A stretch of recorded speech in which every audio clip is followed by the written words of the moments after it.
You know what I've had to learn the hard way? If I don't protect what matters in my day, something else will fill the space. And in a season where everything feels urgent, dishes, diapers, deadlines, what's most important can so easily get lost. That's why even with a toddler underfoot and a new baby coming soon, I still prioritize learning together. Because family subjects, they're not just efficient.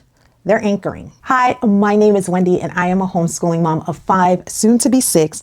And today I wanted to discuss with you our family subjects for next year. I've learned that it is so important to start with scripture when it comes to our homeschool. Not because it's another box to check, but because it's the one thing that gives the rest of our day any real meaning. So for next year, one thing we're going to be doing is reading through the Psalms. And so we are going to keep it simple because I have a baby coming.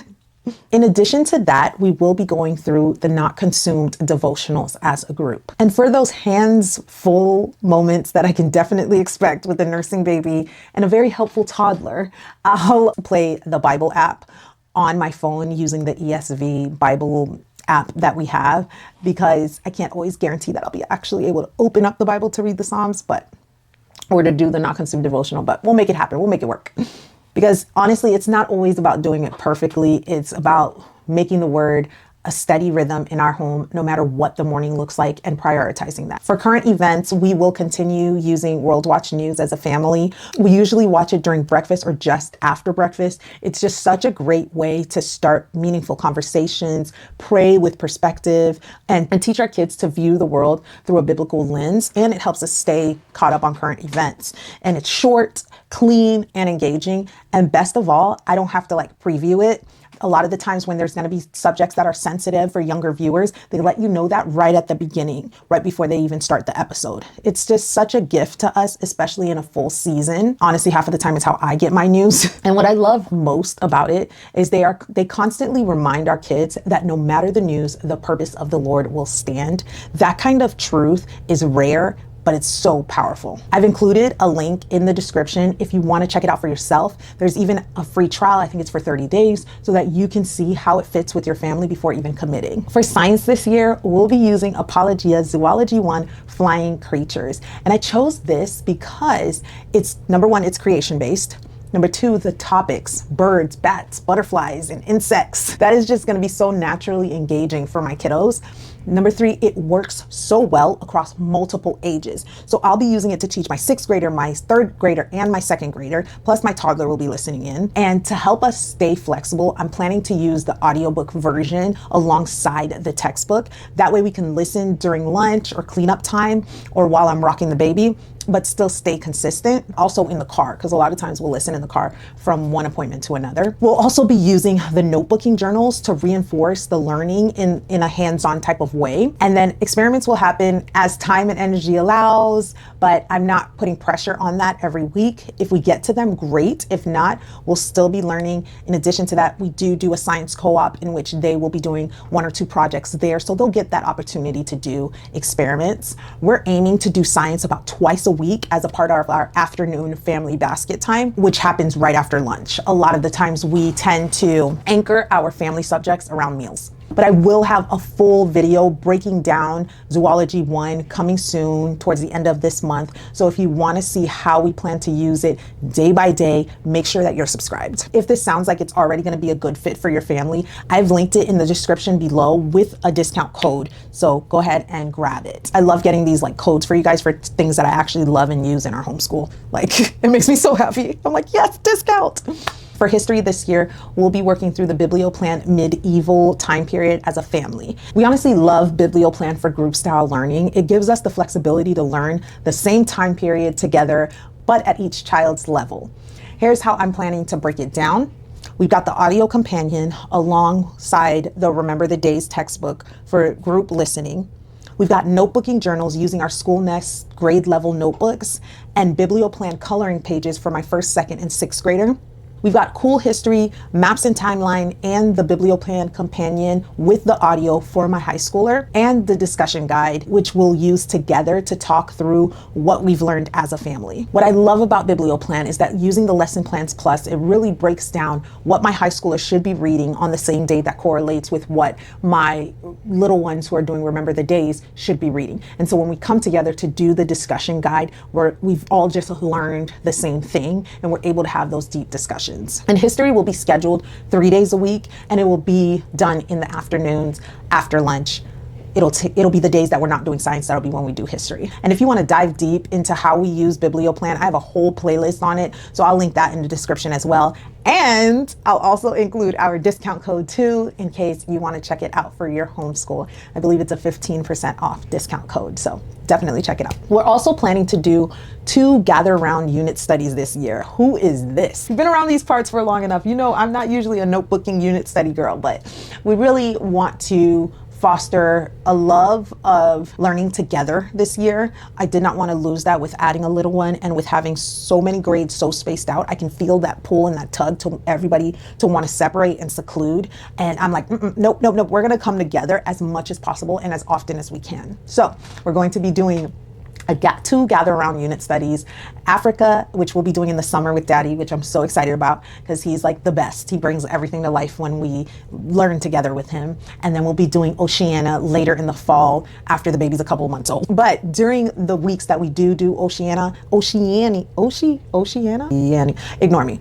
During the weeks that we do that other unit study, I will be pausing Biblioplan and Apologia. Instead of stacking subjects, we'll just go all in on the gather around and letting it cover our history and our science that we do together, and our literature. I'm hoping that these studies will bring a fresh spark and add a little fun and give us just a gentle change of pace in the middle of our regular rhythms. Sometimes that shift is all it takes to keep things feeling light and life-giving. And especially with such a wide age range, I've learned that if we keep it fun and if we keep it moving, we can usually keep everybody content. Now for read-alouds will be a part of our rhythm this year. That is a non-negotiable. We really let it slip last year, and I felt that was just when doing our yearly assessment, that was just one thing that was severely lacking. And so next year they are priority, and I am planning to lean more consistently on audiobooks, especially with a newborn in the mix, but I will be reading some out loud, even though, but I will have the audiobooks just in case. We'll choose titles that align with our history or with our unit study, or just things that are seasonal favorites and just for fun family picks, those types of things. I will have the kids listen while they are drawing something because it helps to open up their ears, or while they're eating, or whatever the situation is. Once we're done with our read alouds, they will be doing a kind of like a book report type of thing about what they thought about the read aloud, and we'll be presenting that to Daddy. But if you're interested, I'd love to do like a monthly read aloud update or homeschool update to share what we're reading and how it's going and what we're loving. Let me know in the comments if that's something that you'd want to see. I do have a couple of videos coming out in June that are like unboxings of our read alouds that we picked up for this year and our book selections and stuff like that. So stay tuned for that as well. Make sure you're subscribed so you don't miss that when it comes out. Now, what am I going to do with my toddler during all these group subjects? Because he can tend to be he can be busy. He can be busy in the midst of all this group subject time. So what I'm preparing for him is a family subjects busy bin, if that makes sense. It's going to be specifically for when we do family subjects, when we sit down all together. And it will include simple toys and activities, sensory items, little soft books, those different types of things. Will it be perfect? No, I fully expect interruptions because he's a full-blown toddler now. But having a go-to rhythm will make this part of our day so much more doable for all of us. And honestly, this isn't the only thing I'm planning for him. Here's the thing. I've realized that letting him wander freely during our school days, while it felt easy at first, like I'm not planning anything for him, I'm just gonna let him live his life, it has actually led to more distractions and more chaos and more stress for one. So this year, he'll have a full-blown plan of his own with structure, routines, and even his own little curriculum picks. It's true. I'll be sharing a full breakdown of that soon in like my toddler curriculum picks video. So make sure that you're subscribed if you want to see how we're building a rhythm that works for him and kind of helps the whole family as a whole. One of the family subjects that we'll also include this year is movement. And we're planning to use the Form exercise curriculum. It's a faith-based, short, simple, and easy to do together, like even in a small space curriculum. And we'll be using it about 2 to 3 mornings a week, probably right after Bible time or World Watch. It's gentle and it's a structured way to move our bodies, get our energy flowing, and build healthy habits together. It's such a great curriculum. It's more than just PE. There's also nutrition and just a really rich education that's taught within the curriculum. So definitely check it out in the description. So some days I plan on doing the workouts all together. Other days I may just let the older kids take the lead while I bounce the baby or manage the toddler, like let them play the videos and do the things. The goal is consistency, not perfection, and Form does a really good job at making it very doable for us. Another simple tool we're using this year is our morning menus. We're finally bringing back our morning menus. I've missed them so much.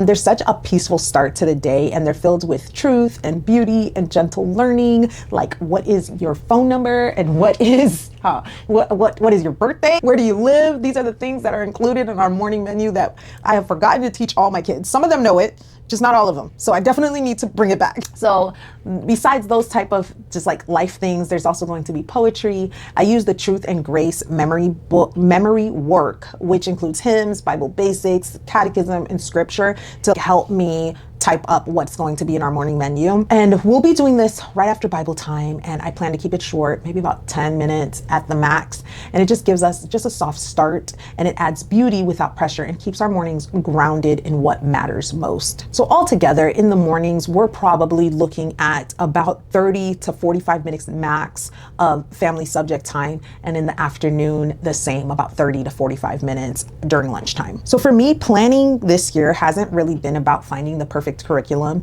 It's been more so about building rhythms that reflect our real life. And yes, it's full, but I wanted the ability for grace within our home as well. And family subjects really help me to focus on what's eternal and not just academic, because I can tend to be very academic based. And it also gives me an opportunity to connect with my kids and have my kids connect with each other and not just to their books or their friends or whatever the situation is. And it creates a peaceful structure without a rigid schedule. And it's how I plan to stay present even when everything just feels so loud and so layered and so tiring and so busy. It's one of those things that I'm truly using to help anchor our days. If you're planning family subjects this year too, I'd love to hear what you're including. Drop your picks in the comment, and don't forget to subscribe, because that toddler curriculum picks video is coming soon, and I'll show you how I'm prepping our youngest to be a part of our homeschool days too. It's very interesting how I'm doing it this year. I've never done it like this for any of my other kiddos. So I'm really excited to share that with you guys. And if you'd like to catch some more of our curriculum picks for next year, check this playlist out right here.